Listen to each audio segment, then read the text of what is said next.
ಕತ್ತಲ ರಾತ್ರಿ, ಮೈಯೆಲ್ಲ ಕೊರೆಯುವಂತಹ ಚಳಿ, ಬೆನ್ನ ಹಿಂದೆ ಆ ಕಾವಲುಗಾರರ ಹೆಜ್ಜೆ ಸದ್ದು, ತಪ್ಪಿಸಿಕೊಳ್ಳುವ ಏಕೈಕ ದಾರಿ ಅಂದ್ರೆ 100 ಅಡಿ ಎತ್ತರದ ಕಡಿದಾದ ಬಂಡೆಯ ಮೇಲಿಂದ ಹಿಮಾಲಯದ ಮಂಜು ಕರಗಿ ಹರಿಯುತ್ತಿರುವ ರಕ್ತವನ್ನೇ ಹೆಪ್ಪುಗಟ್ಟಿಸುವ ಗಂಗಾ ನದಿಯ ಆಳಕ್ಕೆ ಜಿಗಿಯುವುದು. ಖಂಡಿತ. ಇದನ್ನ ಕೇಳಿದ್ರೆ ಯಾವುದೋ ಹಾಲಿವುಡ್ ಸ್ಪೈ ಥ್ರಿಲ್ಲರ್ ಸಿನಿಮಾದ ಕ್ಲೈಮ್ಯಾಕ್ಸ್ ದೃಶ್ಯದ ತರಹ ಅನ್ಸುತ್ತೆ.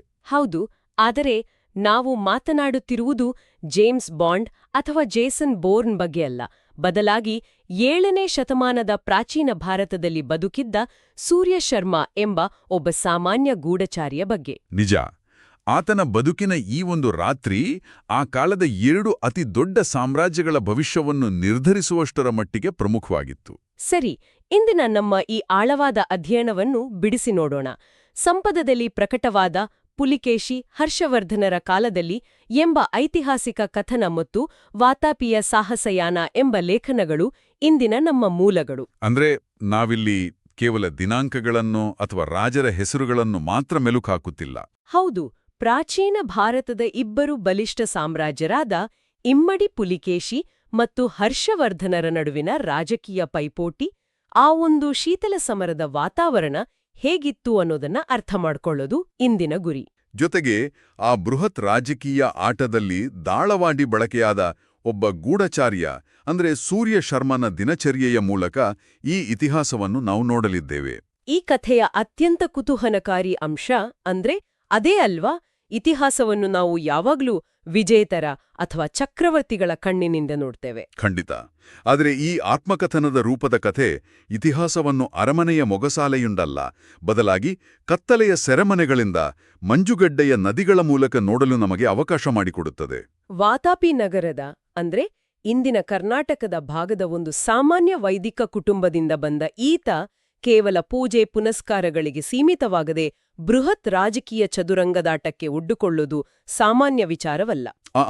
ಆ ಚತುರಂಗದಾಟದ ಪ್ರಮುಖ ಆಟಗಾರರ ಬಗ್ಗೆ ನಾವೀಗ ಮಾತನಾಡಬೇಕು. ಒಂದೆಡೆ ಚಾಲುಕ್ಯ ವಂಶದ ಇಮ್ಮಡಿ ಪುಲಿಕೇಶಿ. ಹೌದು, ಕದಂಬರನ್ನು ಅವರದೇ ರಾಜಧಾನಿಯಾದ ವೈಜಯಂತಿಯಲ್ಲಿ ಸೋಲಿಸಿದ ಬಗ್ಗೆ ನಮ್ಮ ಆಕರಗಳಲ್ಲಿ ಸ್ಪಷ್ಟವಾದ ಉಲ್ಲೇಖವಿದೆ. ಆತ ಕೇವಲ ಸಣ್ಣ ರಾಜನಲ್ಲ, ಬರೋಬ್ಬರಿ 99,000 ಅಂದ್ರೆ 99,000 ಗ್ರಾಮಗಳ 3 ಮಹಾರಾಷ್ಟ್ರಕಗಳ ಒಡೆಯನಾಗಿದ್ದ. ಅವನಿಗೆ ಪರಮೇಶ್ವರ ಎಂಬ ಬಿರುದು ಕೂಡ ಇತ್ತು.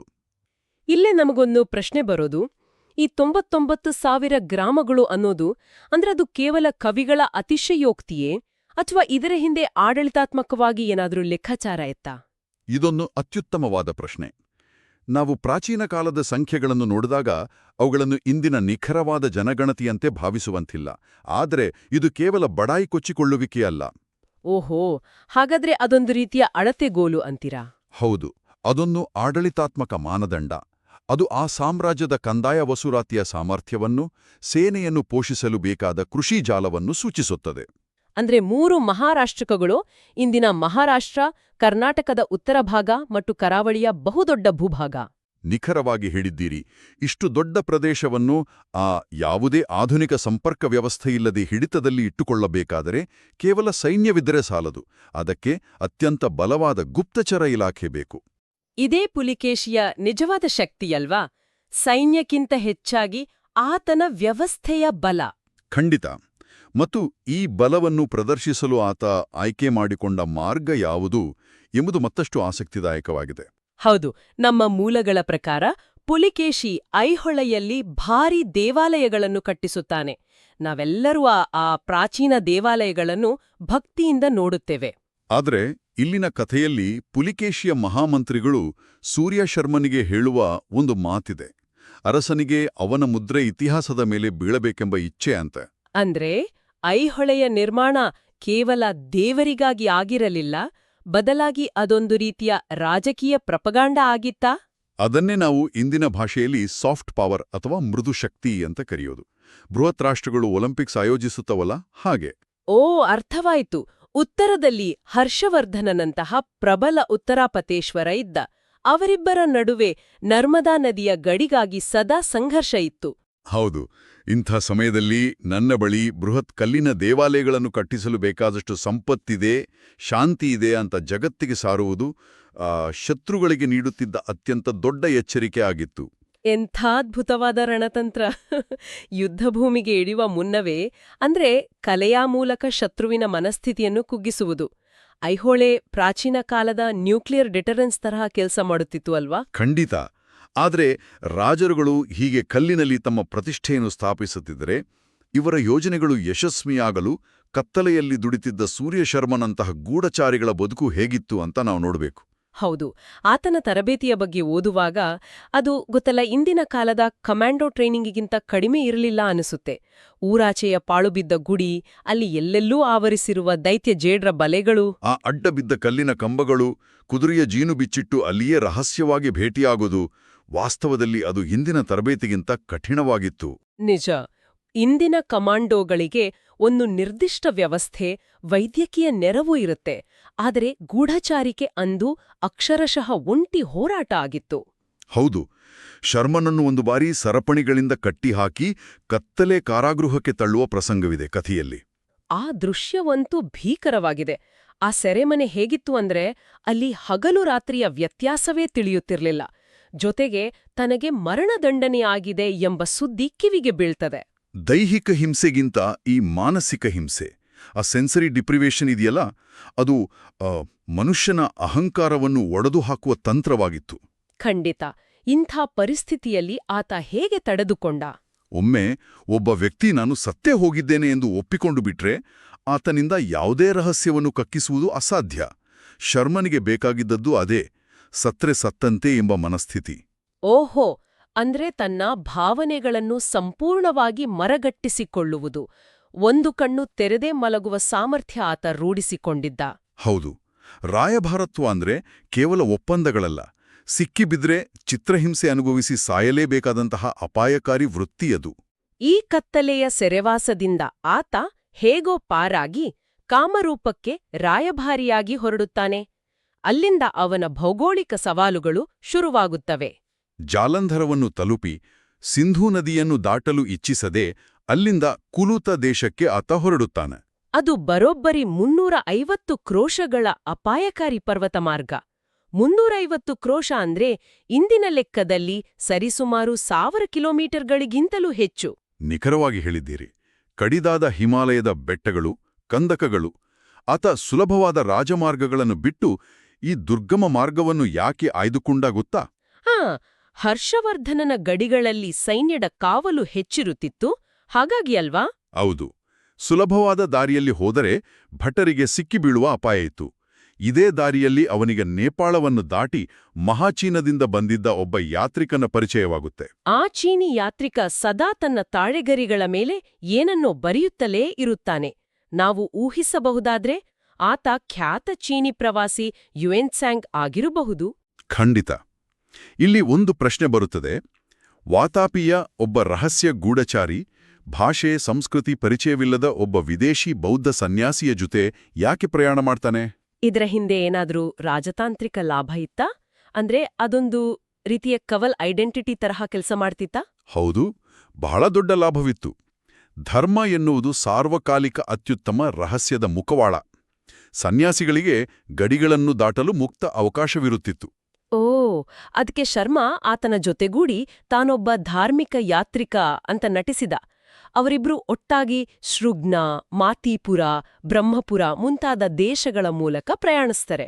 ಅಂತಿಮವಾಗಿ ಕಪೀಥ ದೇಶವನ್ನು ತಲುಪಿದಾಗ ಅಲ್ಲಿ ಬೌದ್ಧ ಧರ್ಮದ ಅನುಯಾಯಿಗಳು ಹೆಚ್ಚಿದ್ದಿದ್ದರಿಂದ ಆ ಚೀನಿ ಯಾತ್ರಿಕನಿಗೆ ಸಮಾಧಾನವಾಗುತ್ತದೆ. ಅಂದ್ರೆ ಈ ಭೌಗೋಳಿಕ ಜ್ಞಾನ ಶರ್ಮನಿಗೆ ಜೀವರಕ್ಷಕವಾಗಿತ್ತು ಅಲ್ವಾ? ಇಂದಿನ ಹಾಗೆ ಗೂಗಲ್ ಮ್ಯಾಪ್ ಇರ್ಲಿಲ್ಲ, ಯಾವ ಊರಿನಲ್ಲಿ ಯಾರಿದ್ದಾರೆ ಅಂತ ತಿಳಿಯೋದು ಕಷ್ಟ. ಹೌದು.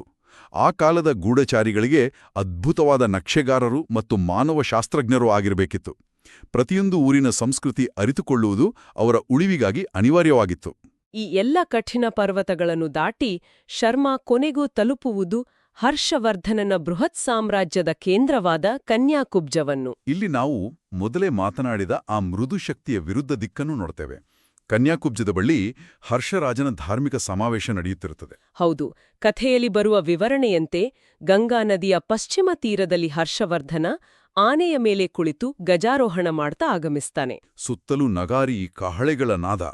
ಆತನ ಆಜ್ಞೆಯ ಮೇರೆಗೆ ಬರೋಬ್ಬರಿ 20 ಸಾಮಂತ ರಾಜರುಗಳು ಅಲ್ಲಿ ಹಾಜರಿರುತ್ತಾರೆ.